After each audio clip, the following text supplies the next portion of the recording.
Hello guys and welcome to a new Steel Division video today by me Vulcan. Today I have for you another battle group overview, this time of the 15th Infantry Scots Division. So in this one I'm going to be talking through each of the different sections, Recon, Infantry, Tank and so on. And I'm going to be talking afterwards about how each of the units complement each other. So let's start off by jumping into the Recon tab.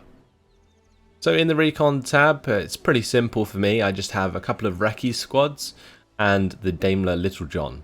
So in Phase A, I bring in the Recce. I've got 3 of them in the Humber Mark 3s. These Humber Mark 3s are actually extremely good. They have the 3 AP power, 8 HE, and an 8 HE machine gun as well. They have 3 front armor, 1 side and 1 rear armor, and they aren't open top, so they are actually extremely good for taking out enemy infantry, and can be used at quite close range to support. Now you would leave the Recce squads behind just to provide that recon for you. You don't really want to be getting these fellas into combat as they don't really have that higher veterancy and they are only 2-man squads, so they're going to get swallowed up if you let them. But they can just be very good for hiding in hedgerows at random locations, and that's what I generally use them for. So that's just the Recce in general. You can also get scouts in Phase A, and these are 5-man recon squads. These are a lot more useful for town engagements or just holding them in more notable locations, like on the edge of towns and on the edge of tree lines that are commonly contested, because these guys will be able to take a lot more fire. They are a strength of 5. So they do survive a lot better than, say, a 2-man recon squad, which when they get spotted generally die. So the other thing to talk about is I do bring in the Recce in the MMG carrier as well as the Humber. Now this MMG carrier comes with the 7 HE Bren gun as well as a Vickers which sits on top of it, as you can see. So this comes with 2 machine guns, very useful fire support vehicle. Also is a lot cheaper than the Humber Mark 3. So if you're looking for some cheap recon but also want the fire support still, the MMG carrier is a nice alternative. Also comes in 1 star because the Recce squad does, so that's fantastic as well. And this Daimler Little John here, that comes in Phase B. You can also get 2 of them on cards in Phase C. Now the reason I've got it is just because it has this 14 AP power. I haven't particularly used it very often, but I found that generally you can maybe ambush quite heavy tanks with it if it gets on target quick enough. The main issue is that it doesn't have any veterancy, so it does sometimes take quite a few shots to get on target, and with a rate of fire of only 7 rounds per minute, it generally, can get itself killed quite easily with the 3 front armor, 1 side and 1 rear armor, which isn't very high. But it does carry quite a potent gun, and that's why I bring it in. Now, the other choices for bringing in more Recce in Phase B, I wouldn't recommend bringing in the Willys MMG. That kind of seems like a waste, although it does bring you in a pretty cheap recon squad. The Stuart Recce, however, this can be quite useful. It does come with the 50 cal and the 30 cal, and if you can wait long enough to bring this in, and maybe you want 4 recon cards, I would recommend bringing this in. And the Stuart Recce is just a really nice infantry support vehicle that can be so useful, especially even in Phase B. Now, as for the Daimler AC, while these things have 8 AP power, they're great against light armor and APCs. However, if they come up against anything heavier, they will struggle so much. Also, only having 3 front armor, side armor, and rear armor means that they are, going to struggle. Now, the other thing to pay attention to as well is the Daimler AC does have 1000 meter range. The Daimler Little John only has 800 meter range, so you want to be ambushing with this tank as opposed to engaging from maximum range. Right, moving on to infantry, we can see that I am bringing in 2 cards of rifles in Phase A. I've got 2 cards of Vickers HMGs, and I've also got 2 cards of rifle leaders. So the idea here is that with the rifles squads, is that they're just sort of the bulk of your army. The best thing about the 15th Scots Division is they have some really cheap, efficient infantry. That's basically what they work around. So they normally use their spammable infantry alongside their heavier support vehicles, especially in Phase A, to take the fight to the enemy. So they're normally rifles supported by AVREs, for example, and the AVRE will do most of the work, and the rifles are there to provide presence and covering fire. Also just to reveal enemy infantry in general. So I only use rifles. I've got the rifles squad with the 6x rifles and the 4x rifles with the veterancy. Just because I like to have the extra veterancy, you can make these guys 2-star rifle squads with a rifles leader at their back, which is actually quite nice, especially for town engagements and so on. So the other thing I'm going to be bringing in is obviously multiple Vickers HMGs. Having 8 squads of these is for like 20 points each.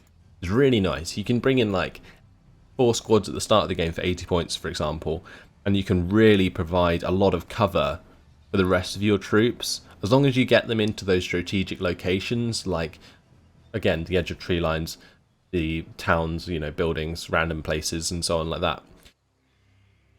I don't really choose Bren groups very often. I know that some people rate these, but I find that Bren groups are generally like a waste of a card, when I'd much rather have like a Vickers HMG. They basically come with 2 Bren guns instead of just 1. And the main thing that I find with them is that they are very light in terms of strength. And they also aren't very effective. Like their HE values aren't very high, which can lead them to be not as effective as, for example, a rifle squad with 10 men, as opposed to a Bren group squad which only has 5 men. So I don't tend to bring in the Bren group, although I know that some people do like them. As we move on to the rifle leader, the main reason that we bring on these is because of the command carrier. Also the fact that they have a Piat. So the rifle leader both count as veterancy, AT, and also bring in a lovely vehicle with them, and are probably one of the most valuable squads in Phase A, which is why I bring in both cards of them. So if you bring in like 1 rifles with 1 rifle leader and the command carrier, which it comes in with, these things can just tear apart enemy infantry. They have 7 HE power, which doesn't seem much on just a Bren gun, but with 2-star, which then turns into 3-star veterancy alongside a rifle leader, it's extremely potent. Then we have obviously the Piat, which is also useful in certain situations if the enemy obviously gets close enough. So moving on to Phase B, I do have 1 card of Assault Pioneers. These are 5-man squads again, however these guys have the 22 HE power grenade. And that's great if you bump into infantry at close range in towns and infantry at close range in forest, for example. However, you don't want to have these on the edge of towns or the edge of forests, because they can't really engage very well. They only have 3 long-range rifles, so you're just going to end up getting them killed. You're going to have to be very careful about how you use these guys, but in certain situations they can be incredibly efficient. So I've only got 1 card of those, and they are 1-star veterancy. You can bring in multiple units of Bren group in the Phase B, 9 groups of them, which is quite a lot. However, I don't choose to go for Bren groups again in Phase B. I actually opt for the rifles. So I've got up-vetted rifles. The increased veterancy again just means that you can make them 2 stars alongside a rifle leader. And in Phase C I've got even more of them coming in, just to buff up the amount of rifles that I have. Because generally in Phase B I haven't run out of all of these rifles yet, and the Vickers HMGs, so I don't need to bring in more in Phase B. I guess what you could do is maybe like drop rifles here and just go for more in Phase B, possibly, if you're focusing on mainly using Vickers HMGs, or maybe drop a Vickers HMG if you're not going to think you're bringing in 8 of them in Phase A. But I really love spreading these Vickers HMGs around. You could, like I say, definitely drop one of these cards, for example, and then maybe bring in Vickers HMGs in Phase B. But it's really up to you. I prefer to have them available in Phase A, just in case I want to spread them out a bit more. And they're only 20 points, like I said, so you can generally bring out quite a lot of them. And the Scottish do get 85 points in Phase A, which is very important to consider as well. As for the rifle leaders, in Phase B. Again, a really nice command Stuart that they come with.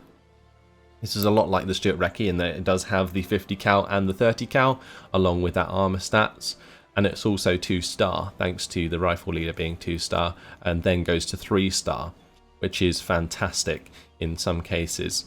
So this is definitely something to consider. If you basically want to, again, you can remove rifle leaders from Phase A and add command to it for Phase B. That's something that you definitely do. So let me just repair what I just took off there. But yeah, basically that's how I like to keep it. I think I prefer having the command carriers available sooner. Right, if we move on to the tank tab, we can see that I am taking the 2 cards of Honey Stuarts in Phase A. These are probably the most important fire support units on this deck in Phase A. They come with the 3 30 caliber machine guns, a lot like the M5A1s from the US. And basically, the only bad thing about them is that they don't have any veterancy. Otherwise, the 7 AP power is pretty strong alongside those 3 MGs, and 3 HE power on their main gun as well, which definitely helps out for taking out AT guns from long range. Sorry. And yeah, the Honey Stuarts can really pay themselves off quite quickly. They're only 80 points each. One of the best fire support units for this deck, and something that I would definitely bring in a lot of in Phase A. Now, what you can also see is that I do bring in the Command Churchill in Phase B. I've actually got 2 of these on the deck. And the reason for that is that the other Churchills have low armor values, quite low armor values, honestly. The Churchill 4 has 9 front armor. Churchill 6 has 10 front armor, whereas the Churchill 7 has a massive 15 front armor. Now, it does have also the 1000 meter range, the 11 AP power still, and it does provide veterancy to units around it. So a really nice all-round unit for Phase B. It's actually reasonably strong and can bounce the majority of shots into the front armor, unless you're looking at maybe a high-level pack or something like that. Then, of course, in Phase C, I am bringing in some challenges. These are actually pretty situational. You don't want them to be engaged directly with other tanks. They do have 1200 meter range, and you want to be keeping them at max range as much as you can, because otherwise they're going to get hit and they're going to die, because they only have 7 front armor, which isn't very good at all. So just be wary of using challenges. You can throw away points very easily, and I think there's a demonstration of me doing that in a game that I uploaded recently. But yeah, they can be useful, especially for popping Panthers from a reasonable distance. However, Panthers can match the range of these, so again, be careful. Maybe you can use them to ambush or something, but I would suggest maybe keeping them with a Churchill 7 to up-vet them as much as possible, just to give them that extra chance of accuracy. That's pretty much my tank tab. Now, I just don't recommend bringing in the Sherman 2s. They're not a Phase C tank, and for 120 points feel pretty useless. You could bring in a 3rd Churchill 7, for example, and also the other thing that you could do is maybe swap out the Honey Stuarts from Phase A to get 5 more in Phase B. That's something that you could also do in this tab, but it's really up to you. As for the Churchill 6, well, again, it's alright, but just didn't feel like worth bringing in at all. By the way, so let's move on to the support tab, and first of all, going to be bringing in the Bedford supply, of course. I always bring in supply in Phase A where I can, and you get 3 of these trucks with 10,000 supply each, so they definitely last you throughout the game. Only going to be bringing in 1 supply tab, 1 supply card. Some people like to bring in the Dingoes. They do have 1-star veterancy, and they do provide veterancy to units around them. They are pretty cheap, 30 points, and can provide some great fire support, a lot like a command carrier, for example. However, with lacking the veterancy that the other command carriers have, doesn't make them as useful. Now, in Phase A, the main vehicle that you want to be having in the support tab is this beast, the AVRE, of course. Now, the AVRE has 18 front armor. It basically bounces most things in Phase A. The only real threat to an AVRE is more or less either HS-129 in the side armor, or a pack gun shooting, or like just a pack shooting you in the side. That's the main threat. Also, letting it get too close to a Panzerfaust maybe. But in general, what you want to do is fire this up at 600 meter range onto anything that you see, and it will generally blow it up in phase A. In phase B, not so much. You might struggle killing some of the heavier tanks and so on, but in phase A, this thing can destroy half tracks, it can destroy buildings, it can destroy AT guns. Like, if there's an AT gun firing at you in the front armor, just drive up to it and kill it. Like, it literally won't be able to penetrate the front armor of this thing. Just don't get shot in the side armor. Now, some people like to bring in the Churchill 5 in phase A. Now, this is basically a AVRE, but just not as good. It does have a HE gun still, and only 9 front armor. But this thing has 1,200 meter range. So this is great for picking off AT guns from a distance, as opposed to driving up to them with the AVRE. And so maybe it would be recommended to maybe take one card of these. For example, I would maybe drop out the second card of Crocodiles to bring in a Churchill 5 in phase A. But I just don't find that I need these if I'm bringing in AVREs.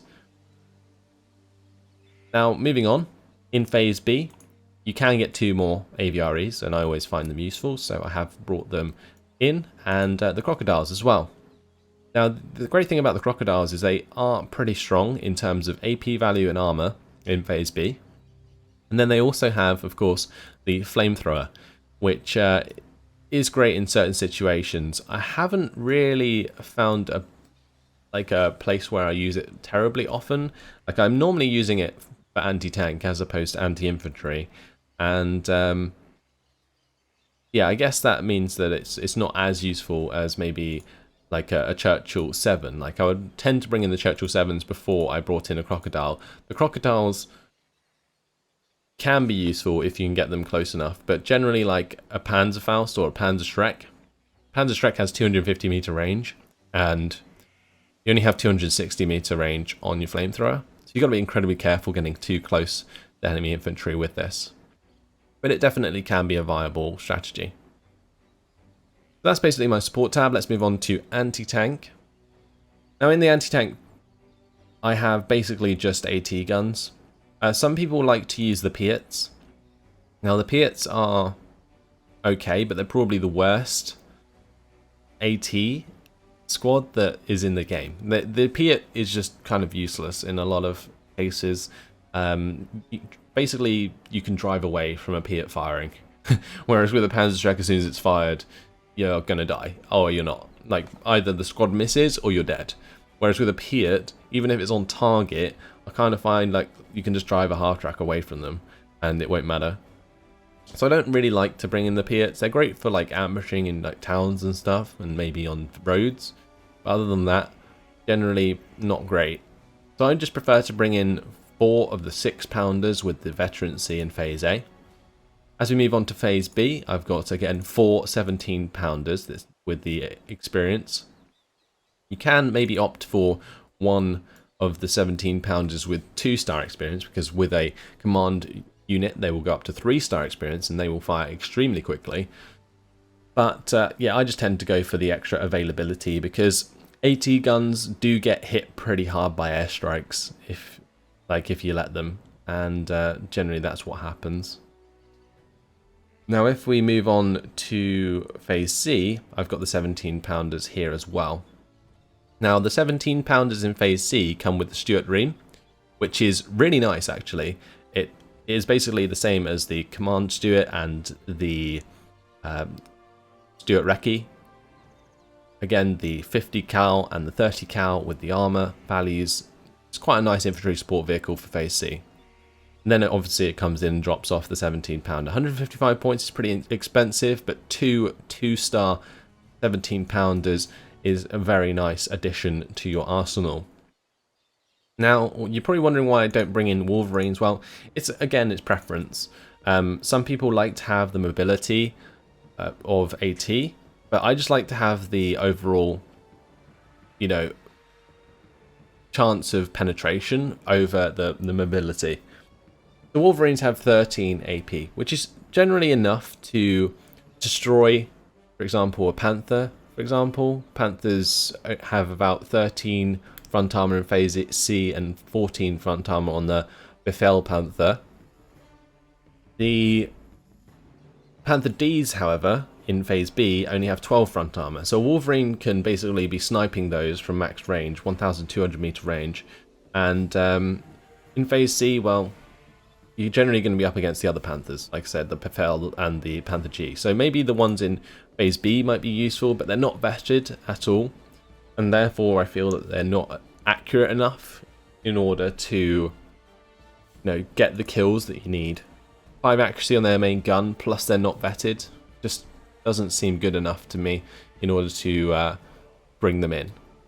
I guess if you really wanted some, you could maybe drop a card of the 17 pounders in phase B and pick up some Wolverines, or even just drop a card of phase B or phase A 6 pounders and bring in some Wolverines in phase C, but that's quite a big phase change.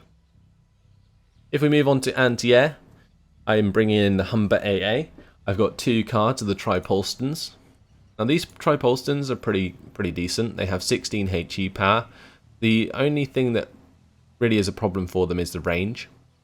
You can see that between a Bofors and a Tripolston, the difference is that the Bofors has actually lower HE but longer range, and the Tripolston has higher HE but shorter range.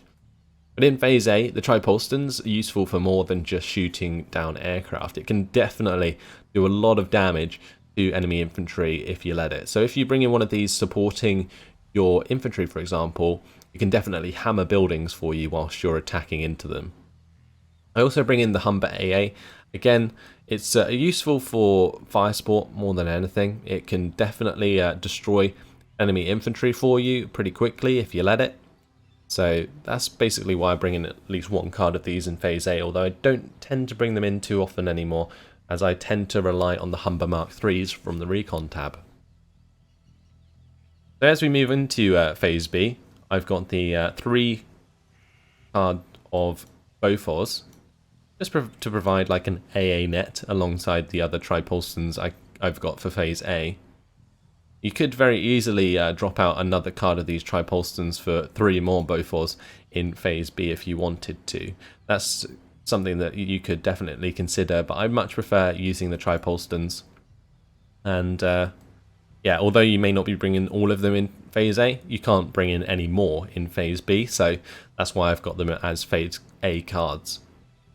As you move into phase B, well, I've also got the Crusader AA Mark 1. And this has 10 HE, and this is mobile, and this makes it actually quite good for like assaulting enemy infantry positions, supporting your own units.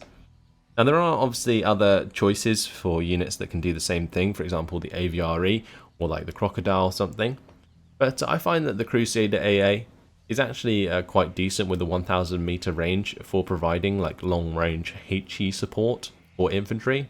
Also does a relatively good job against like aircraft, for example.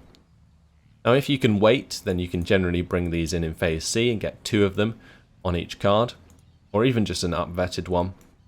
But I just bring one in phase B because I think that it's very useful. Now as we move on to artillery, I've got the 2-inch mortar carriers in phase A. I've only got 1 card of these. I don't really find that I make that much use of them. They only have 4 HE power, which is probably one of the weakest mortars in the game. And yeah, it's pretty much the only card of artillery you can bring in phase A. But moving on to phase B, I've actually started to use these priests quite a lot. At 175 points each, and although I wouldn't necessarily recommend bringing them in phase B, unless you desperately need to, they are still quite potent.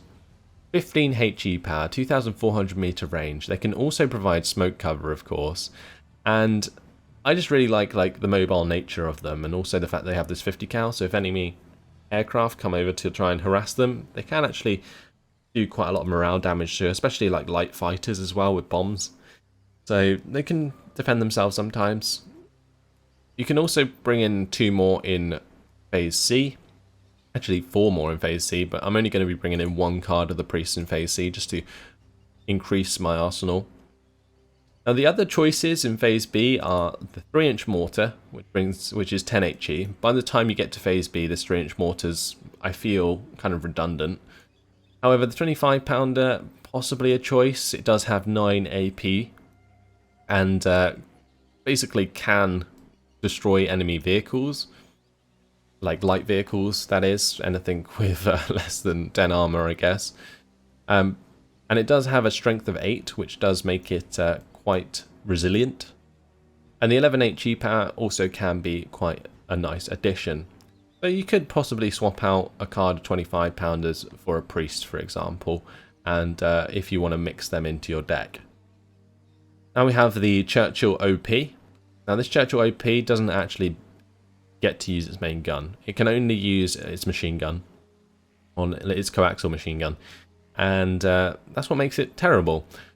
It's a terrible command tank for 140 points, and also the field battery it brings in with it is absolutely awful. So just don't bring in Churchill OPs. I don't see them very often. I don't think anybody that I know uses them. As for the 4.2-inch mortars, moving on to Phase C, these things are too little too late in terms of mortars. If you could get these in Phase B, it'd be really nice. Even Phase A, like if you could get like maybe 1 of these in Phase A, that would be really nice. But you can't, and therefore nobody ever uses these 4.2-inch mortars, because by the time you get to there, you've already got priests, you've got the AOP carrier, which I see some people use as well. I have 1 card of these on my deck.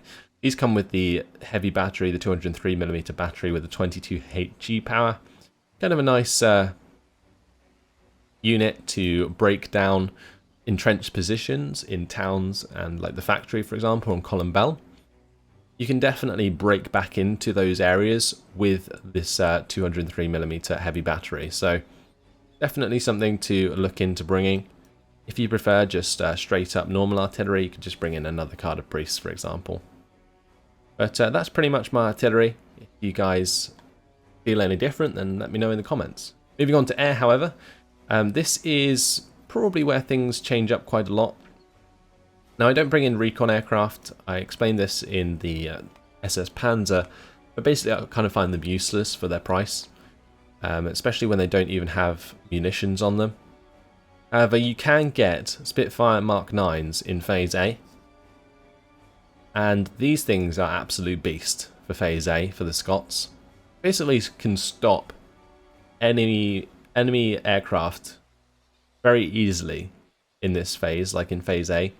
Even in like a 1v1, for example, that's probably the most potent thing that you can bring in to shoot down enemy HS-129s, enemy ME-109s with those rocket pods are really annoying, and so on. So yeah, the Spitfire Mark 9, beautiful aircraft for Phase A, and you can get more of them in Phase B. You can also bring in like a bomber variant in Phase A, however with the 10 HE these things aren't as good. And you can also bring in a Typhoon in Phase A, which some people opt to do with their 20 HE rockets, which is actually pretty decent, but yeah, I just tend to wait for Phase B before I'm bringing in strike aircraft. That's just a personal preference of mine. If you want them in Phase A, then feel free to swap out the 2 Typhoons from Phase B for 1 in Phase A. Now moving on to Phase B, you can choose to bring in more Spitfire Mark 9s, the fighter variants, and these are going to control the skies very easily for you. You can get 2-star veterancy ones as well, which is extremely good. But I actually opt to go for the 2 Spitfire Mark 9 bombers. Now these come with heavier bombs than the Phase A variants. They have 15 HE power, and there's 2 of them. So these are good for just like bombing out enemy AT positions, enemy infantry positions, and so on. And if you have these covered by the Spitfire Mark 9s you brought in Phase A, then you should be relatively good. Now, I've also got the Typhoons, the Phase B Typhoons, with the 20 HE rockets now. And this is more strike fighters. They basically have 600 km/h speed, hit and run. Very, very nice, quick aircraft to get in and out when you need that little strike. Now the Typhoon AT, probably wondering like what's the difference? Well, basically the difference is that the AT rockets are slightly different. So you see that the shaped head on each of the rockets in the picture is slightly different, and I believe basically that affects the armor piercing value of the rocket. If we just pin up the Typhoon and pin up the Typhoon AT, Typhoon AT basically has more armor piercing, I believe, against like enemy tanks, for example, with this RP3HE SAP. I think that's basically supposed to be the difference, whereas the Typhoon rockets here are just normal HG rockets. So yeah, you can wait and bring in Typhoon AT in Phase C, but I find Typhoon AT is incredibly unreliable for 220 points, and therefore like the 200-point Typhoons in Phase B are a lot more useful for destroying enemy AT positions and infantry and so on. That's basically my air tab. If we jump out, we can talk about the division as a whole. So in general, what I would do in Phase A is go for like the rifles squad with a rifles leader, spread that around like that combination in different locations. Maybe extra rifle squads where you need them. Always bring in the vetted ones before the rest, especially at the start of the game. You want as much veterancy as possible just to take the fight to the enemy. And then spread around some Vickers into the buildings and so on that you manage to capture. Then also bring in some Recce with the Humber Mark IIIs, and make sure that you leave enough points so you can bring in an AVRE. AVRE is very important. You can maybe splash out onto one Honey Stewart at the start of the game, maybe bring in a second after the first tick. You do get 85 points per tick, remember. You could bring in a Honey Stewart every tick, which would be pretty cool, but depends if you need them or not.